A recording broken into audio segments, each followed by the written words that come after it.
O vídeo que vocês estão prestes a assistir é de uma palestra que eu dei para a Associação Comercial de Pelotas do Rio Grande do Sul no dia 11 de agosto de 2022.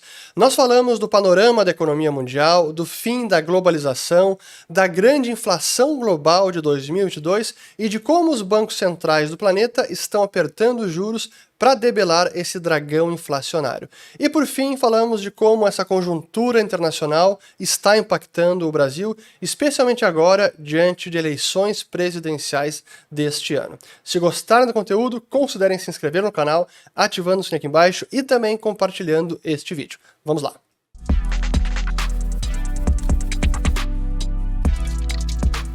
Mas vamos lá, eu queria tocar em alguns assuntos para a gente falar primeiro de mundo, e eu quero falar sobre um tema que ele tem crescido em importância e que eu denomino como o fim da globalização, ou talvez o início da desglobalização.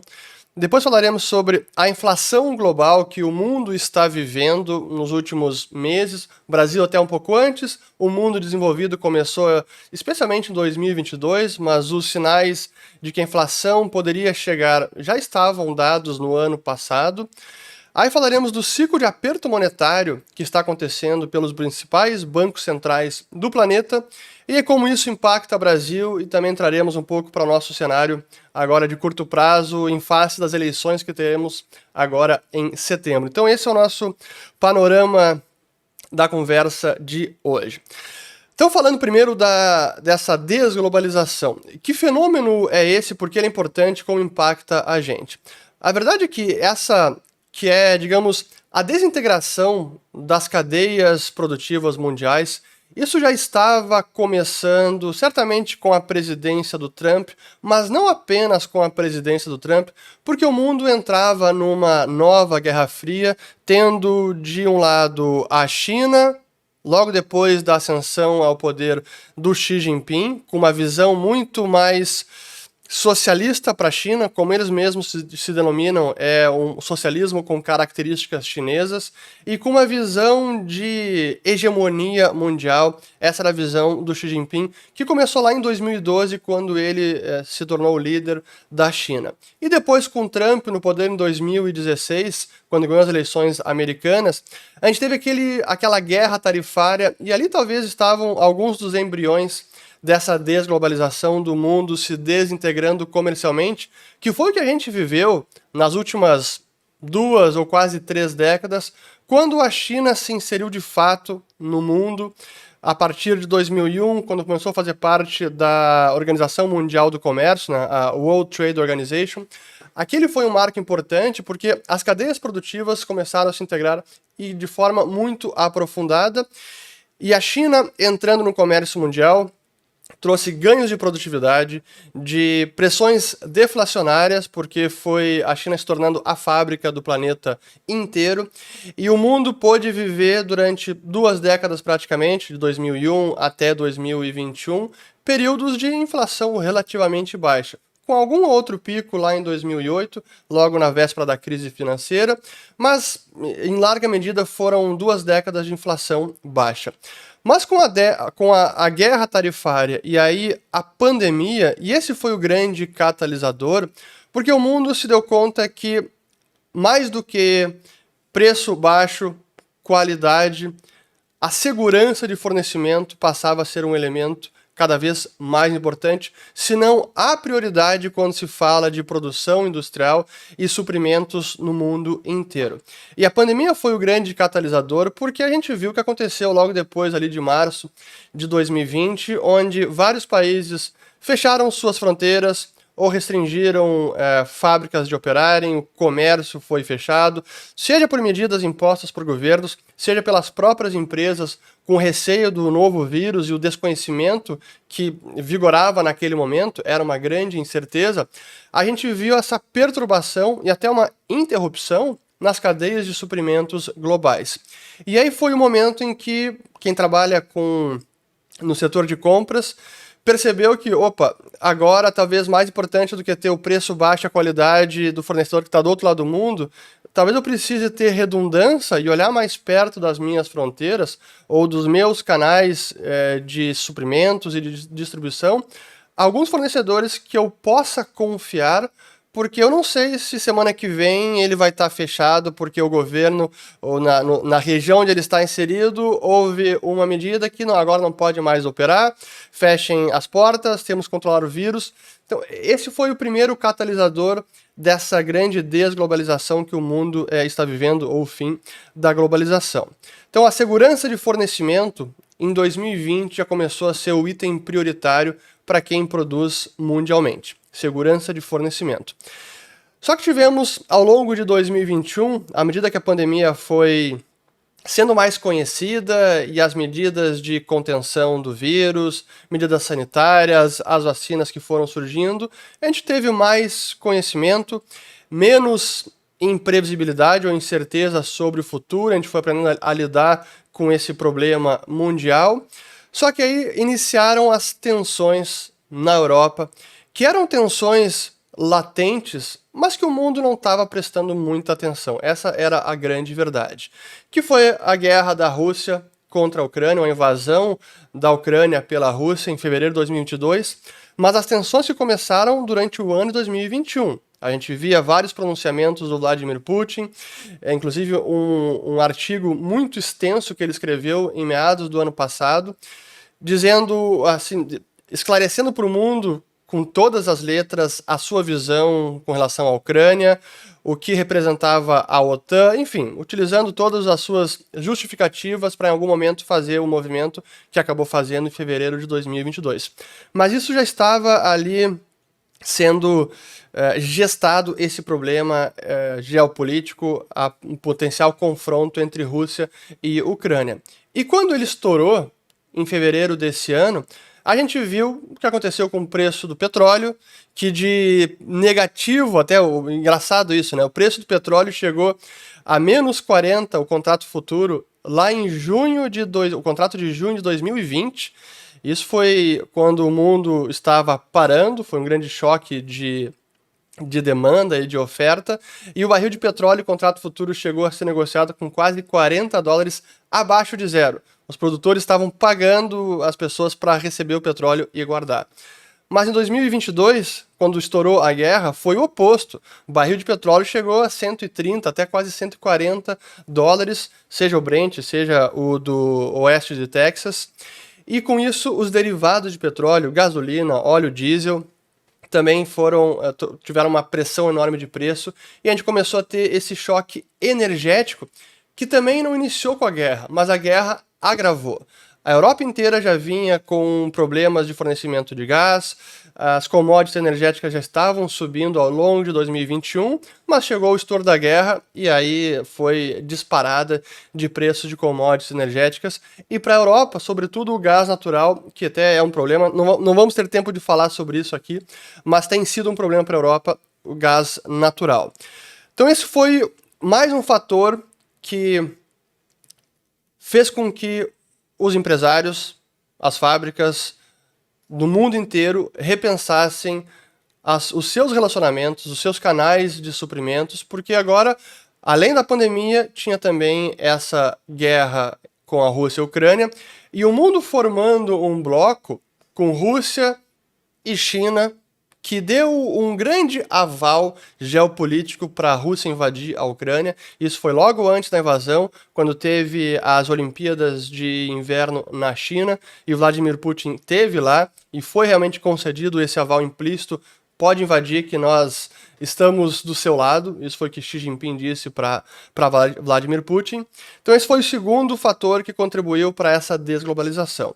E agora, mais um que também está latente há várias décadas, a relação entre China e Taiwan, que é uma província rebelde na visão da China comunista. Taiwan se considera um país independente, a maior parte dos países do planeta não reconhece Taiwan como um país de fato. Há uma ambiguidade na geopolítica mundial com relação a Taiwan, mas essa tensão agora volta a aflorar. Tivemos a visita da Nancy Pelosi, que é a presidente da Câmara dos Estados Unidos, e foi um líder do mais alto escalão dos Estados Unidos em 25 anos a visitar Taiwan, e a gente está vendo a tensão aumentando. Então esse pode ser um novo problema que coloca em xeque a globalização, que durante muito tempo foi... Ninguém se preocupou com quase com esses riscos geopolíticos. A gente funcionava na base do just in time.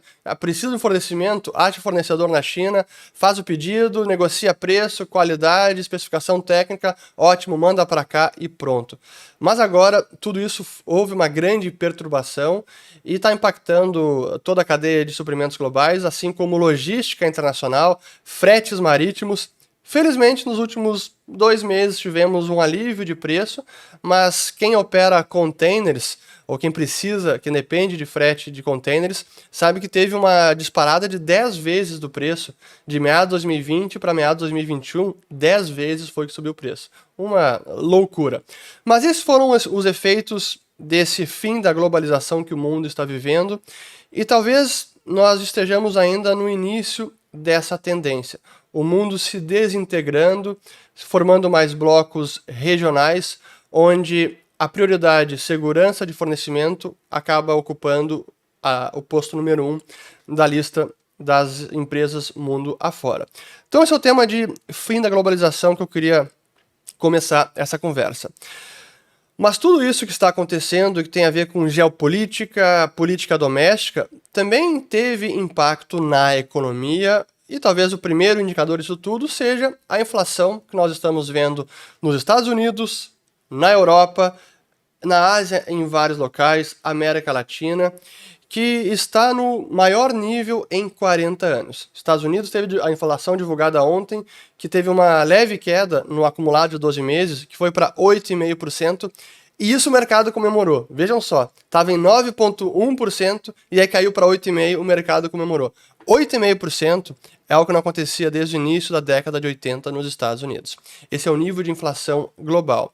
E qual é a explicação por trás desse fenômeno inflacionário que ressurgiu e que os banqueiros centrais imaginavam ter domado a inflação e que ela jamais ressurgiria, e cá estamos? Há algumas explicações. Pelo lado da oferta, tudo que eu falei de desglobalização são efeitos inflacionários, são causas inflacionárias. Essa perturbação de cadeia de suprimentos, insegurança das commodities energéticas, disparada de petróleo, tudo isso são fatores inflacionários. Mas tem um grande fator que ainda segue em larga medida sendo ignorado, que foi plantado em 2020, logo depois do estouro da pandemia, quando os banqueiros centrais, juntos com os governos, começaram a tomar medidas de estímulos fiscais, pacotes de medidas de auxílios emergenciais, os cheques pelos correios, que nos Estados Unidos, literalmente, as pessoas estavam recebendo cheques pelo correio. Isso de fato aconteceu, não é no sentido figurativo. Só que essa medida acabou sendo um combustível altamente inflacionário, porque foi a famosa impressão de dinheiro. Olhando por várias métricas de estatística econômica, ou indicadores econômicos que buscam medir a quantidade de dinheiro circulando na economia, por exemplo, M2, que considera papel moeda impresso, depósitos bancários, que são moeda que circula na economia, essa medida de M2 nos Estados Unidos cresceu a taxas anuais como não acontecia desde a Segunda Guerra Mundial. Esse foi o primeiro combustível inflacionário, mas que ele não é automático ou instantâneo, imprime dinheiro, logo depois os preços são impactados. Tem um tempo até que o dinheiro vai se filtrando por toda a economia e passa a impactar os preços dos bens e serviços ao longo de meses, não é algo imediato. E esse foi o primeiro combustível, que a gente pode dizer que é um grande choque de demanda, e que foi durante muito tempo ignorado, e eu digo ainda que ele é bastante ignorado por banqueiros centrais, por economistas, até por analistas do mercado financeiro, mas aí estava a grande semente da inflação global que vivemos em 2022, especialmente. Esse choque monetário, esse choque de demanda, que já não está mais tão presente porque eles pararam com os auxílios emergenciais e o Banco Central parou também de comprar ativos e de imprimir dinheiro numa política que eles chamam de QE, que é o Quantitative Easing, afrouxamento monetário. Mas isso parou, foi muito forte em 2020, até para dar uma noção de magnitude, o balanço do Federal Reserve, o Banco Central Americano, na véspera do estouro da pandemia, estava em cerca de 4,2 trilhões de dólares, todos os ativos que o Banco Central tem. Em questão de 3, 4 semanas, o balanço do Federal Reserve tinha subido já para mais de 7,2 trilhões de dólares. 3 trilhões de dólares impressos em questão de um mês. Assim, isso não tinha notícia, algo nessa magnitude, no Banco Central, que é dono da reserva do planeta, dono da moeda de reserva do planeta. E é que está o grande problema, e por isso que essas medidas do Fed se tornaram uma inflação global, porque era o dólar sendo desvalorizado. E como o dólar é a moeda do mundo, é a unidade de conta mundial, se o dólar é desvalorizado, as demais moedas e os demais bancos centrais precisam acompanhar o dólar. A gente gosta de dizer que nós temos política monetária independente e vários bancos centrais também, mas a grande verdade é que, de fato, não há política monetária independente. Todos nós dependemos do que o Fed faz, porque ele é o dono da moeda do planeta, que é o dólar. Então, se o dólar é desvalorizado, a gente, em certa medida, precisa seguir essa política, porque senão as taxas de câmbio acabam se apreciando muito em relação ao dólar, e nenhum banco central quer uma taxa de câmbio que se aprecia demais. É preferível estabilidade de taxas de câmbio. Por isso que o mundo inteiro acaba seguindo o dólar. E aí foi a primeira semente de fonte de inflação global, a própria desvalorização da moeda americana. E aí quando a gente soma esse grande fator, com todos os outros de fim de desglobalização, as interrupções de oferta, choque energético, a gente realmente tem a tempestade perfeita para a inflação mundial, que é o que a gente está vendo agora. O que me traz, então, ao próximo ponto, que é o ciclo de aperto monetário. O que significa? Diante dessa inflação mundial, os bancos centrais precisam tomar alguma atitude. Eles têm como mandato, via de regra, estabilidade de preços. Digamos que esse é o mandato principal de quase todos os bancos centrais do planeta. Vale para o Fed, vale para o Banco Central Europeu, da Inglaterra, do Japão, para o brasileiro também, o Bacen. Isso é a meta principal. Em alguns casos, como é o Fed, o Banco Central dos Estados Unidos, também há uma meta de pleno emprego, é o chamado duplo mandato. Então o Fed está sempre olhando para essas duas partes da economia, o emprego, ou taxa de desemprego, e estabilidade de preços de um lado. Hoje, estabilidade de preços é prioridade porque saiu do controle. Voltando um pouco para o Brasil, antes de retornar ao aperto monetário mundial, a gente teve em 2020 e 2021, no Brasil, já uma inflação que estava subindo, foi acima de 5% ano passado, porque aqui a nossa taxa de câmbio se desvalorizou muito, e até acima de vários dos nossos pares de países emergentes. Então aqui, felizmente, o Banco Central começou o aperto monetário bem mais cedo. Foi em março do ano passado que a gente começou a subir os juros, depois daquele nosso experimento de Selic em 2%, que na minha avaliação crítica era completamente descabido para nossa realidade de país emergente, de moeda emergente, nossas incertezas fiscais, turbulências políticas e tudo isso. Mas enfim, ficou 2% por um tempo e aí depois o Banco Central começou a subir juros e cá estamos com quase 14% de Selic. Mas o mundo esperou bastante tempo até ter certeza que, primeiro, a gente lembra, até vale a pena relembrar, o Jerome Powell, que é o presidente do Fed, ele dizendo que lá em 2020 não tem risco nenhum de inflação, o risco é deflação por conta da pandemia, risco inflacionário não existe, então fiquem tranquilos. Aí as economias começaram a reabrir e alguns sinais de preços subindo, no começo muito pontuais. Estados Unidos teve a disparada do preço da madeira de construção. Assim, disparou 2, 3 vezes ou até mais o preço da madeira. Depois um ou outro preço começava a disparar. E o Fed, o Jerome Powell, dizia, não se preocupem, isso é algo pontual, não há uma disseminação de alta de preço na economia, não se preocupem. Aí começa a aumentar mais preços. Sim, temos alguns choques, mas é por conta da reabertura da economia, não se preocupem. Aí os preços seguem aumentando. A inflação é transitória, tem reabertura, o petróleo aumentou um pouquinho, mas logo ela vai ceder. Aí daqui a pouco, olha, a inflação não é tão transitória. Até que no fim do ano passado, eles abandonaram a palavra transitória. Aí no começo desse ano, a inflação é mais persistente. Agora eles já não sabem quando realmente a inflação volta de volta para a meta, e eles, que é 2%, e eles estão preocupados, e aí finalmente iniciaram o aperto monetário em março desse ano. Então vejam só, o Fed começou apenas em março de 2022 a apertar os juros para lidar com essa inflação. O Banco Central Europeu começou apenas na última reunião.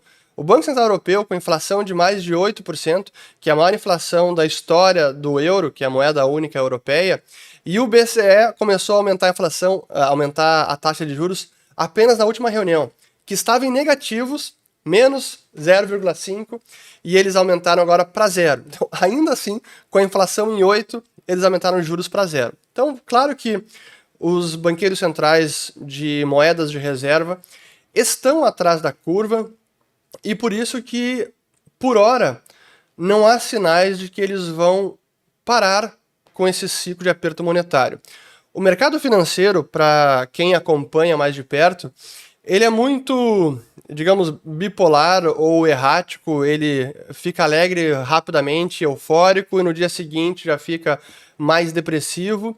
E a gente está vendo isso acontecer nas últimas semanas por conta de dados positivos de emprego.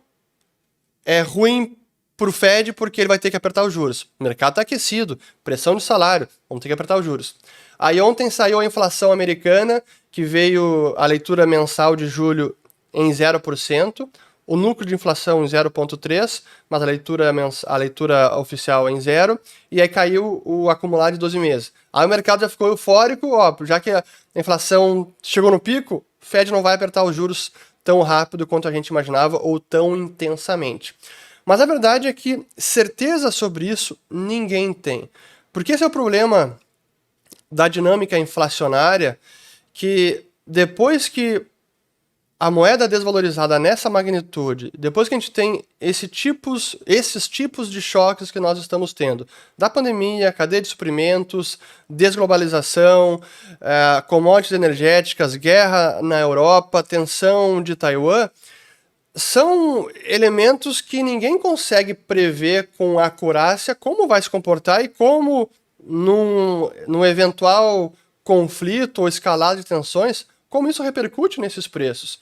Então, a gente pode esperar volatilidade de preços essenciais daqui para frente, com petróleo, gás natural e essas commodities energéticas que são essenciais para a economia girar. Então, os bancos, o que eu quero dizer com isso? Que o Fed, que está no ciclo de aperto monetário, ele não interrompeu esse ciclo, ele deve seguir subindo juros. Talvez ele suba mais do que hoje o mercado imagina. O mercado está imaginando que ele vai chegar no máximo 13,5%, estourando 3,75% e já começa a cair juros a partir do ano que vem, segundo semestre. Mas eu não consigo ter essa convicção porque hoje tem muito mais incerteza no horizonte, como os banqueiros centrais falam, no horizonte relevante de política monetária, próximo ano, ano e meio, tem muita incerteza. E dada a inflação que aconteceu agora, dada a credibilidade do Fed, que está em xeque, eles não querem correr o risco de perder a confiança do público.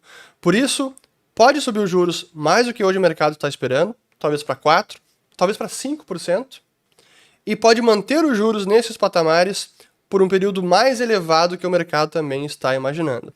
Então esse é o ciclo de aperto monetário que o mundo está vivendo, e que ele ainda está em curso, não foi encerrado. Eu considero precipitado o mundo e o mercado financeiro comemorar como parece estar comemorando. Então isso me traz agora para o Brasil, e como todos esses fatores... Sem dúvida, tudo isso impacta a economia brasileira por vários aspectos. Os óbvios, diretos, é o que a gente está vendo de desglobalização, esses problemas na cadeia de suprimentos. Pelo lado das commodities energéticas, a gente tem visto o vai e vem, petróleo. Petrobras teve que reajustar os preços várias vezes ao longo desse ano, tanto gasolina quanto diesel. E em julho teve queda no preço da gasolina, desconsiderando a desoneração dos combustíveis. Estou falando do preço da gasolina no mercado internacional. Petrobras reajustou para baixo, então teve uma queda no preço da gasolina, e agora em agosto já queda do preço do diesel. O que nos garante que no mês seguinte não pode haver uma elevação da gasolina por alguma incerteza geopolítica? Ninguém tem essa bola de cristal, então pode haver muita volatilidade de preço de commodities energéticas e isso impacta o Brasil diretamente. Outra via que o Brasil é impactado por conta desses fenômenos globais é a nossa taxa de câmbio, que foi muito depreciada depois da pandemia, mas ela já vinha num curso de desvalorização antes da pandemia.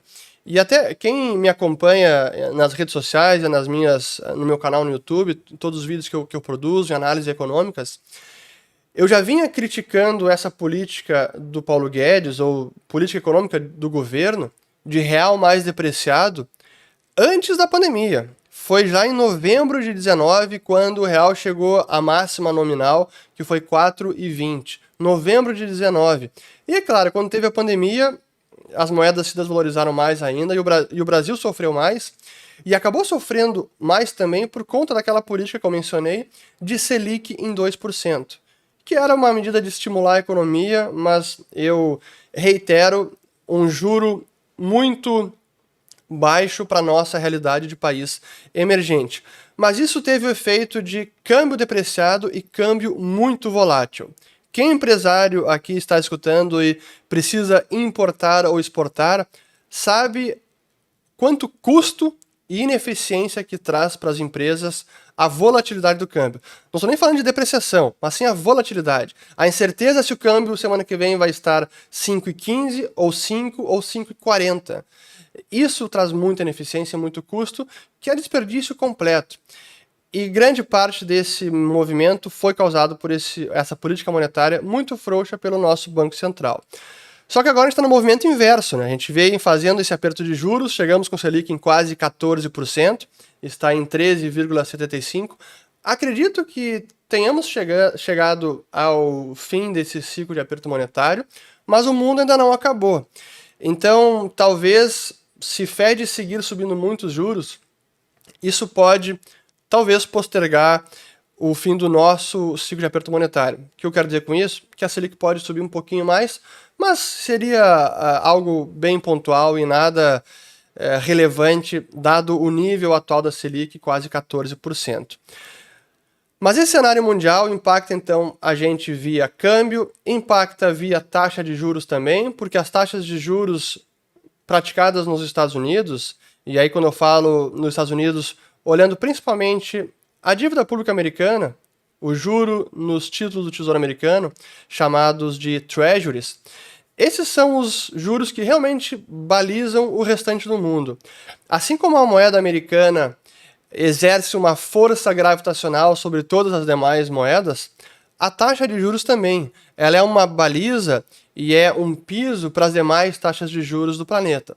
Portanto, se o juro americano, o Treasury de 10 anos, que é uma grande referência, está pagando hoje 2,7% ou 2,8%, é muito difícil o Tesouro Brasileiro pagar isso, abaixo disso.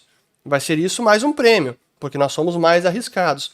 Então, o juro americano também funciona como um piso ou uma baliza para as demais taxas de juros do planeta. E se o mundo ainda está numa rota de juros em elevação, isso vai ser pressão para o restante do mundo, encarecimento de crédito, condições financeiras menos favoráveis, e o cenário que a gente viu vigorar durante muito tempo, especialmente depois da grande crise financeira, de capital barato, 0% de juros, e abundante, esse cenário tão cedo não volta. As empresas, hoje até eu faço um parênteses em relação a isso, e o Brasil já sente parte disso. Aquelas empresas de tecnologia que são muito dependentes de juros camaradas, aquelas que têm modelos de negócios mais arriscados porque queimam caixa, dão prejuízo, porque focam muito no crescimento acelerado, essas empresas estão sofrendo.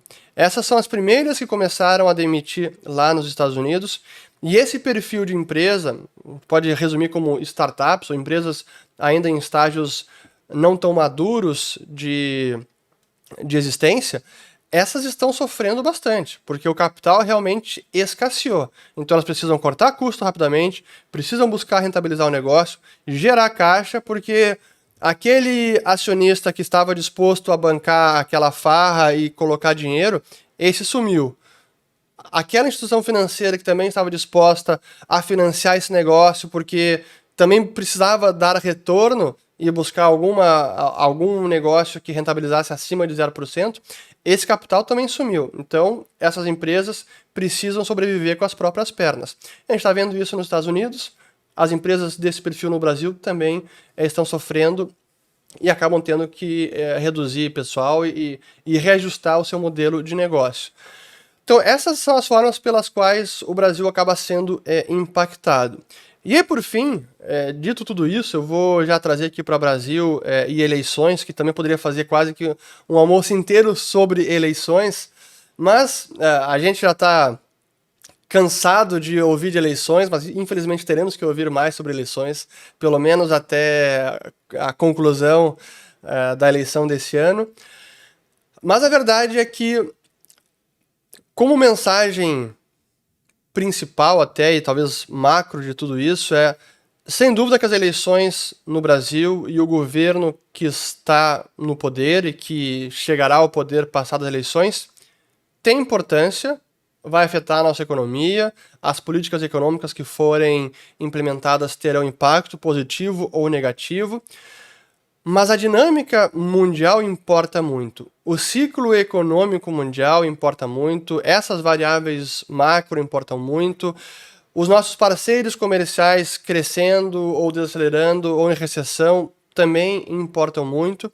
E hoje o nosso principal parceiro é China. Até não falei tanto sobre China, porque isso também daria outro tá na hora online aqui, porque a China passa por uma desaceleração forte, que está sendo em larga medida mascarada, porque os dados oficiais da China são sempre, digamos, maquiados ou melhorados. Tudo que sai da China a gente precisa ter desconfiança, porque são as medidas oficiais e são metas de governo. Mas a verdade é que a grande bolha imobiliária dos últimos 10, 12, 13 anos na China, ela estourou e ela vem estourando de forma controlada. Se vocês olharem a valorização ou a ação das principais construtoras do planeta, da China, praticamente todas estão nas mínimas dos últimos 5 anos, se não de toda a história. A principal construtora do país, que é a Country Garden, ela não quebrou e nem deu calote como deu a Evergrande, mas ainda assim a ação dela está no menor preço dos últimos 11 anos, porque o país passa por essa desaceleração e a China desacelerando, a gente acaba sendo impactado porque a gente fornece para a China. Vocês sabem, setor do agro, setor de minério de ferro, China é nosso principal destino de exportação e de importação também. Então, China tem impacto no Brasil. Mas voltando agora para as nossas eleições, é um ciclo político que se encerra e um novo vai recomeçar, passadas as eleições. Não tenho nenhuma certeza, como ninguém tem, quem será o vencedor, se Bolsonaro, se Lula. Entendo que essas são as duas possibilidades reais para a eleição deste ano. O que eu posso dizer é o seguinte: o governo, ou o plano de governo que Lula já apresentou, eu acho até que não foi oficialmente, foi um que vazou, até fiz um vídeo sobre isso, é um plano de governo mais do mesmo do que o Partido dos Trabalhadores implementou nos seus 16 anos do poder, especialmente na parte final, na metade final desses 16 anos, com Dilma I e Dilma II. E são políticas econômicas que não vão fazer o Brasil se tornar uma potência ou entrar numa rota de crescimento sustentável. É uma visão de mundo muito mais estatizante, onde tem o Estado como mais protagonista e não as empresas, não a livre iniciativa. Então, esse é o modelo econômico do PT e da esquerda e de quem prega mais socialismo. Essa é a realidade nua e crua. Agora, Isso não significa que numa eventual vitória de Lula, o mercado até comemore no curto prazo, porque, claro, Bolsonaro também tem muita rejeição. Então eu não descartaria o mercado até comemorar, e quando eu falo mercado, seria bolsa subindo, dólar caindo mais, porque pelo menos a gente tira a incerteza da eleição da nossa frente. Mercado, mais do que saber o que vai acontecer, o principal problema para mercado é a incerteza. É ficar nessa ambivalência, é Lula, não é Lula, é Bolsonaro, não é Bolsonaro, quem ganha, quem perde. Essa incerteza é que é pior para os mercados. Então é melhor uma certeza ruim do que uma incerteza permanente. Então, nesse sentido, a gente até pode ver um rally na bolsa, câmbio caindo, isso talvez dure, talvez no primeiro ano, isso em nada me surpreenderia. Mas olhando para o futuro, eu não consigo imaginar que a cartilha do Partido dos Trabalhadores é que vai tornar o Brasil uma potência e entrar numa rota de crescimento sustentável. Até porque os ventos da economia global hoje são desfavoráveis, é o que eu comentei.